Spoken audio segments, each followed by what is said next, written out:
बार वालों को किसी का डर नहीं, अपराधियों का अड्डा बनता जा रहा बार एंड रेस्टोरेंट, मेन गेट बंद कर रात भर चलता है बार। दहिसर और बोरीवली में दर्जनों बार हैं जिन्हें कानून का कोई डर नहीं है। ये लोग मेन गेट बंद करके पूरी रात अपनी दुकान चलाते हैं। बताया जाता है देर रात की बैठक में अपराधी वर्ग के लोग लाखों रुपए का वारा न्यारा करते हैं। खबर के मुताबिक रात को मेन गेट पर ताला लगा दिया जाता है। रात 12 बजे के बाद से उनके जो पहचान वाले फिक्स कस्टमर हैं वही आते हैं। उनके लिए दरवाज़ा खोलकर अंदर जाने दिया जाता है, फिर दरवाज़ा पर ताला जड़ दिया जाता है। वहीं सुबह 4 बजे तक अंदर चलता रहता है। एक व्यक्ति ने बताया कि अंदर रात में अपराधी प्रवृत्ति के लोग आते हैं जो 12 बजे के बाद ही आते हैं। इसकी शिकायत प्रशासन से की जा चुकी है। अब देखते हैं कि प्रशासन क्या कार्रवाई करता है। दहिसर और बोरीवली में दर्जनों बार हैं जिन्हें कानून का कोई डर नहीं है। ये लोग मेन गेट बंद करके पूरी रात अपनी दुकान चलाते हैं। बताया जाता है देर रात की बैठक में अपराधी वर्ग के लोग लाखों रुपए का वारा न्यारा करते हैं। खबर के मुताबिक रात को मेन गेट पर ताला लगा दिया जाता है। रात 12 बजे के बाद से उनके जो पहचान वाले फिक्स कस्टमर हैं वही आते हैं। उनके लिए दरवाज़ा खोलकर अंदर जाने दिया जाता है, फिर दरवाज़ा पर ताला जड़ दिया जाता है। वहीं सुबह 4 बजे तक अंदर चलता रहता है। एक व्यक्ति ने बताया कि अंदर रात में अपराधी प्रवृत्ति के इसकी शिकायत पुलिस में करने के बाद जब पुलिस बार में जाती है तो बार वाला नहीं मिलती है और पुलिस के जाने के बाद फिर प्रकट हो जाती है। आपको बता दें कि बोरीवली और दहिसर में कई ऐसे बार हैं जहां दर्जनों लड़कियां डांस करती हैं और ग्राहक इनमें से लड़की को पसंद करके अपने मनपसंद होटल में लेकर जाते हैं। कई लोग तो कंगाल होकर जाते हैं। अक्सर बारों में लड़की को लेकर झगड़ा भी हो जाता है और मामला पुलिस स्टेशन तक पहुंच जाता है। देखते हैं पुलिस किस तरह इन बारों पर लगाम लगाने में कामयाब होती है या नहीं। कस्तूरबा पुलिस थाने की हद में निशांत बार एंड रेस्टोरेंट, दौलत नगर बोरीवली पूर्व, उत्सव बार एंड रेस्टोरेंट, दौलत नगर बोरीवली पूर्व, park side bar and restaurant, MG road Borivali पूर्व, club 9 club bar and restaurant, MG road Borivali पूर्व, Susangeet bar and restaurant, MG road Borivali पूर्व, Charbagh bar and restaurant, MG road Borivali पूर्व में है। और दहिसर पुलिस थाने की हद में Sandesh bar and restaurant, Ambawadi Dahisar पूर्व, Ashish bar and restaurant, Ambawadi Dahisar पूर्व, Kabbali bar and restaurant, Akbar market, western express highway, Ovaripada metro station के नीचे दहिसर पूर्व, Navratna bar and restaurant, Dahisar पूर्व, new park side bar and restaurant, Dahisar metro station के नीचे वेस्टर्न एक्सप्रेस हाईवे, दहिसर पूर्व, golden bar and restaurant, Chhatrapati Shivaji road Dahisar पूर्व में ये सभी बार हैं। इन सभी बारों में लेडीज 8 सिंगर रखने की परवानगी मिली हुई है। 9:30 बजे के बाद एक भी ज़्यादा सिंगर नहीं रख सकते हैं, लेकिन बार वाले सुबह 4 बजे तक बार चलाते हैं। 30 से 35 बार वालाएं हमेशा रहती हैं। अडानी समूह करेगा गोरेगांव मोतीलाल नगर का पुनर्विकास। धारावी स्लम पुनर्विकास परियोजना के बाद अब गोरेगांव पश्चिम मोतीलाल नगर का विकास अडानी ग्रुप को मिल गया है। यह जमीन 143 एकड़ में फैली हुई है। यहाँ की 3 संस्थाएं इसका विरोध कर रही हैं। उनका कहना है पास का जो पत्र वाला चाल है 16 साल हो गए हैं, अभी तक चाबी नहीं मिली है। तो क्या विश्वास है कि हमें डेवलप करके मिल जाएगा। इन लोगों की मांग है कि 1600 बिल्डअप की जगह 2000 एरिया दिया जाए। वहीं लोगों की एक और मांग है कि गोरेगांव में कई भूखंड खाली हैं, उस जगह पर उनके लिए आवास बनाकर उन्हें एक हाथ से चाबी दी जाए और दूसरे हाथ से चाबी ले ली जाए। इससे बिल्डर को ना तो भाड़ा देना पड़ेगा और ना ही ट्रांजिट कैंप बनाने का झंझट रहेगा। ये तीनों संस्थाओं का कहना है कि वे इस एरिया के डेवलपमेंट के लिए कई सालों से महाड़ा से लड़ रही हैं। इन लोगों ने कहा कि महाड़ा ने कहा था कि वे डेवलपमेंट करेंगे, अचानक कहा कि मेरे पास फंड नहीं है। अब अडानी समूह को डेवलपमेंट के लिए दिया गया, हम सब की कोई भी राय नहीं ली गई है। हम सब इसका विरोध करते हैं और मोर्चा भी निकाला जा रहा है। मुद्दा यही है कि 3750 लोग यहाँ पे रहते हैं, लेकिन महाड़ा हो या जो एजेंसी भी आई है जिनका नाम है अडानी साहब जो आए हुए हैं, लेकिन ये हमारे से कंसल्ट नहीं किया हुआ है कोई भी।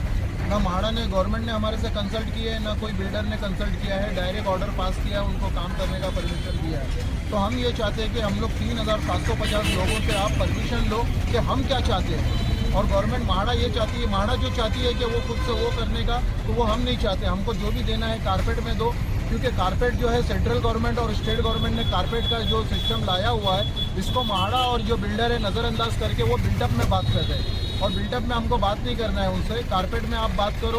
कॉर्पोरेट फंड जो हमारे लिए जो मेंटेनेंस के लिए एक सुविधा है, मतलब हर ओनर है हम लोग यहाँ के ओनरशिप के, और हमारे हर नागरिक को 3750 है, उनको हक है कॉर्पोरेट फंड लेने का। और कॉर्पोरेट फंड इसलिए लिए जाता है कि मेंटेनेंस वो भर सके। और महाड़ा से हम लोग ये बोलना चाहेंगे कि हमारे पास जो ग्राउंड है आज की तारीख में, मतलब 5-6 ग्राउंड बड़े बड़े जो 6 से 8-8 एकड़ के ग्राउंड है, आप पहले कंस्ट्रक्शन उसमें करो, हमको जो देना चाहते हो वो हमको सैंपल दिखाओ, हम लोग उसमें अपनी सहमति जाहिर करेंगे कि ये फ्लैट वाकई में हमारे लायक बनाया हुआ है और उसमें कुछ फेरबदल करना है वो हम कर सकते हैं। और लॉक एंड की सबसे बड़ा मुद्दा हमारा ये है, लॉक एंड की। अभी आप देख रहे हो मेरे पीछे, आपको सिद्धार्थ नगर की बिल्डिंग पतराचाली की नज़र आएगी। 19-20 साल हो गए, 600 फैमिली को वो लोग ने पोजीशन देने के लिए 19-20 साल लगाए, अभी तक पोजीशन दिए नहीं है। और वो सिर्फ 53 एकड़ थी और हमारी जो है 143 एकड़ है। और 1 एकड़ मतलब 143 एकड़ के ऊपर एक एजेंसी जिनका नाम है अडानी साहब, तो वो आ रहे हैं। तो माड़ा ने बोला 7 साल में पोजीशन देगी, 5 एजेंसी ने वहाँ पे उनको 19 साल में पोजीशन नहीं दी है। तो एक एजेंसी हमको माड़ा की तरफ से 7 साल में पोजीशन कैसा देगी? और ये वर्बली आज तक माड़ा ने बात किया है, राइटिंग में लिखित में कुछ भी माड़ा ने दिया नहीं है।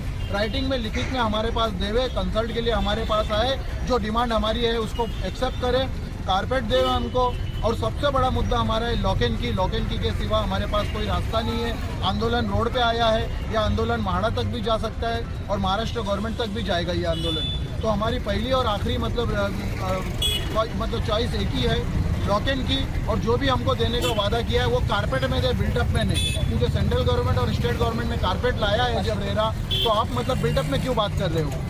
बस यही हमारा मुद्दा है कि हमारा मेन एम है कि सिद्धार्थ नगर हम होना नहीं चाहते। मेरा नाम है श्रीधर शेला और मेरे संस्था का नाम है मोतीलाल नगर रहीवासी विकास संघ, और जिसका मैं जनरल सेक्रेटरी।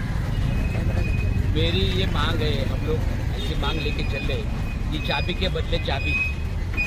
वो इसके लिए कि सिद्धार्थ नगर का जो हाल हुआ है, पिछले 15-20 सालों से उनको अपना हक का घर मिला नहीं। सिद्धार्थ नगर का मतलब क्या है? सिद्धार्थ नगर पतराचाल में जो हुआ वो हमारे साथ नहीं होना चाहिए, इसलिए हम लोग चाबी के बदले चाबी, यानी कि नए घर के चाबी दो और जूने जगह घर की चाबी लो। वो इसलिए कि मोतीलाल नगर में बहुत सारे खुले मैदान हैं, उस खुले मैदान में हमारे पहले घर बनाओ, उस घर की चाबी हमें दे दो और जूने घर की चाबी ले लो। वो उसके बाद में 2000 कारपेट का घर हमें मिलना चाहिए, ये हमारा कानूनन हक है। 25 लाख रुपया कॉर्पस फंड भी मिलना, ये भी हमारा कानूनन हक है।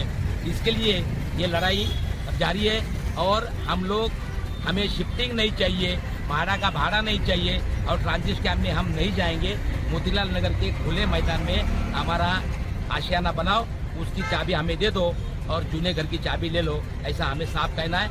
इसके लिए हमको सरकार से लड़ना पड़े, भाड़ा से लड़ना पड़े, तो भी हम लड़ने को तैयार है। हमने अभी आंदोलन के माध्यम से लोगों तक पहुंचने की कोशिश जारी की है। इसके लिए अगर सुप्रीम कोर्ट भी हमें जाना पड़े तो हम सुप्रीम कोर्ट में भी हमारे जाने की तैयारी हमने कर दी है। अरुण नाणे, मैं मोतीलाल नगर रहवासी हूँ और जन कल्याणकारी समिति का मैं सेक्रेटरी हूँ। ये आपके यहाँ अडानी डेवलप एरिया आ रहे हैं, इसके बारे में क्या कहेंगे? अभी जो डेवलपमेंट के लिए अभी अडानी जी आ रहे हैं, अभी कल ही बिल्डिंग ओपन हुआ है और अडानी जी को फाइनल किया है। हमारा पहले से ही कि हमारा जो प्रपोजल माड़ा ने जो सबमिट किया है, हमें वो मंजूरी नहीं है, हम लोग उससे नाखुश हैं और हम लोग इसके लिए कोर्ट में भी लड़ रहे थे कि हमारी मांगे हमें सुनी जाए, हमारी सहमति के बिना हमारे ऊपर कोई भी दबाव ना लाया जाए। हमारा एरिया, हमारा जो 1600 उन लोग दे रहे हैं वो हमको मंजूर नहीं है। जो बिल्डअप है, हम चाहते हैं कि हमारा तकरीबन 2000 कारपेट हो, हमको कॉर्पस फंड मिलना चाहिए, हमको भाड़े पे हम कोई भी कब्जे ही जाने नहीं चाहेंगे। क्योंकि सिद्धार्थ नगर आप देख रहे हो कि आज 19 साल हो गया, उसको अभी तक उनको पोजीशन नहीं मिला है। तो हमारा तो वो तो बहुत छोटा है और हम लोग तो 143 एकड़ पे है और उनके सिर्फ 650 घर है, हमारे इधर की 700 घर है। तो इस तरीके से हम लोग ज़रा भी खुश नहीं है। और जो भी आ रहे विकासक, अगर वो ये सोचेंगे कि हम लोग के ऊपर दादागिरी करेंगे, हम यहाँ पर अलग तरीके से उतर रहे हैं और हम इसको सभी मुख्यमंत्री को भी मिलने जाने वाले हैं, हम उप मुख्यमंत्री को भी मिलने जाने वाले हैं और हम अनशन की भी बैठेंगे और हम सुप्रीम कोर्ट भी जा रहे हैं ताकि हमको हमारा न्याय और अधिकार हमको मिलना चाहिए। मैडम, आपके सामने देख रहे हैं अब वाले चाल की ये हाल हुई है तो अडानी साहब आप यहाँ डेवलप करने के लिए आ रहे हैं, कैसे होगा डेवलप और क्या आपको सहमति है? देखिए, डेवलपमेंट होना चाहिए, लेकिन हमें भाड़ा ने विश्वास में ही नहीं लिया। जब तक हमें विश्वास में लिए तो डेवलपमेंट कैसा करेगा भाड़ा? चाहे अदानी को लेके आ रहे, चाहे किसी को लेके, अदानी को तो आए हमें मालूम है, कोर्ट में ही थे। अडानी चाहिए तो भी हमें माड़ा नहीं, उनसे हमारे कंसर्न लेना चाहिए था, हमें पूछना चाहिए था आपको क्या चाहिए, ऐसी कुछ नहीं। एक स्लम में डेवलपमेंट होता है तो उसको पूछा जाता है, हाँ उनका साइन लिया जाता है, तभी वो आगे डेवलपमेंट होता है। ये माड़ा ने इतना 3,774 हूँ मैं, मुझे नगर 1, 2, 3 के, मैं जनरल समिति की अध्यक्ष हूँ माधुराई। तो ये मैं आज नहीं, 1987 से हम लोग लड़ रहे माड़ा से, आज तक नहीं है। इतना साल से हम लोग हमारी मांगे है वो पूरी करना चाहिए। उन्होंने 2000 मांग रहे, वो क्या ज़्यादा नहीं मांग रहे हम लोग, और कॉर्पोरेट फंड मांग रहे हम लोग, और दूसरा तो ये है उन्होंने जो दिया है 1600 खनी कदापि मंजूर नहीं। उसके लिए मैं रास्ते पे भी उतरेंगे।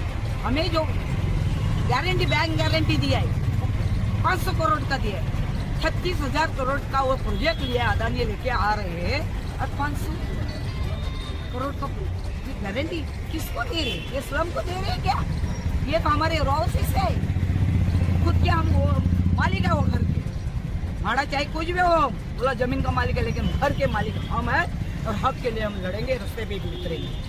विरार के पीरकुंडा दरगिया के पास मिली महिला की खोपड़ी के मामले को मीरा भाईंदर बसई विरार पुलिस कमिश्नरेट की क्राइम ब्रांच की 3 टीम ने सुलझा लिया है। नाला सोपारा में रहने वाले व्यक्ति ने पारिवारिक विवाद के चलते अपनी पत्नी की हत्या कर दी और शव को ठिकाने लगाने के लिए उसका सिर काट दिया। इसका खुलासा 2 महीने बाद हुआ। मामला दर्ज होते ही क्राइम ब्रांच 3 की टीम ने शव की पहचान कर आरोपी पति को गिरफ्तार कर लिया। नाला सोपारा पूर्व के रहमत नगर निवासी हरीश हिप्पारगी उम्र 49 वर्ष नकली आभूषण का कारोबार चलाते हैं। वह उत्पला हिप्पारगी उम्र 51 वर्ष और 22 साल के बेटे के साथ रह रहे थे। उत्पला को अपने पहले पति से एक बेटा था। वह मूल रूप से पश्चिम बंगाल की रहने वाली थी। दोनों के बीच बच्चे को लेकर पारिवारिक विवाद था। 8 जनवरी 2025 को दोनों के बीच विवाद हुआ। झगड़े में हरीश ने गला दबाकर उसकी हत्या कर दी। उसके बाद उसके शव को एक बोरी में डाला और विरार पूर्व के मोहॉक सिटी इलाके में एक रेलवे ट्रैक पर ले गया। सुबह 3 बजे उसने कोयते से उसका गला काट दिया और उसके धड़ को नाले में फेंक दिया। फिर उसका सिर बैग में डाल दिया। इस बैग को लेकर वह विरार फाटा के पास पीरकुंडा दरगाह के पास एक सुनसान जगह पर ले गया। उसने बैग को 100 मीटर दूर झाड़ी में फेंक दिया।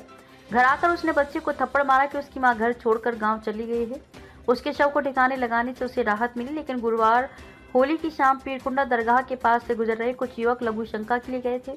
उन्हें उस ट्रेवल बैग में एक महिला की खोपड़ी मिली। हत्या के 64 दिन बाद सिर सड़कर खोपड़ी में तब्दील हो गया। आरोपी हरीश ने अपनी पत्नी की हत्या कर शव को ठिकाने लगा दिया था। उसने उसका सिर ट्रेवल बैग में डाल दिया था, लेकिन अन्य चीजें निकालना भूल गया। यही गलती उन पर भारी पड़ी। क्राइम ब्रांच 3 की टीम ने इस बैग के बारे में पश्चिम बंगाल के 24 परगना जिले के सर्राफ के मालिक से संपर्क किया। पुलिस ने उन ग्राहकों की सूची मांगी जो वहां से सोना खरीद कर मुंबई गए थे। ऐसे 8 लोगों की सूची प्राप्त हुई है। पुलिस ने उन सभी को बुलाना शुरू कर दिया। उन सभी के फोन काम कर रहे थे, केवल उत्पला हिप्पारगी का फोन बंद था। यहीं से पुलिस को शक हुआ। इसके बाद पुलिस ने उस फोन से उसके पति हरीश हिप्पारगी का नंबर ढूंढा, वो भी बंद था। इसके बाद पुलिस ने उसका पता रहमत नगर में खोजा, लेकिन वो वहां से घर चला गया था। इस बीच पुलिस ने पश्चिम बंगाल पुलिस की मदद से उत्पला हिप्पारगी के मूल घर का पता लगा लिया, लेकिन पता चला कि वह 2 महीने से संपर्क में नहीं थी। इसलिए पुलिस ने निष्कर्ष निकाला कि मिली खोपड़ी उसी की थी। आरोपी हरीश ने घर बदल लिया था, इसलिए उसे ढूंढना चुनौतीपूर्ण था।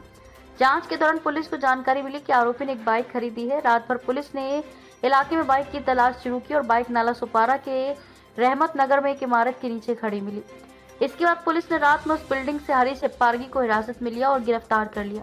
अपराध शाखा 3 के वरिष्ठ पुलिस निरीक्षक शाहूराज रनवारे ने कहा कि पूछताछ के दौरान उसने हत्या की बात कबूल कर ली है। उत्पला हिप्पारगी का शव रेलवे ट्रैक के पास एक नाले में फेंक दिया गया और पुलिस उसकी तलाश कर रही है।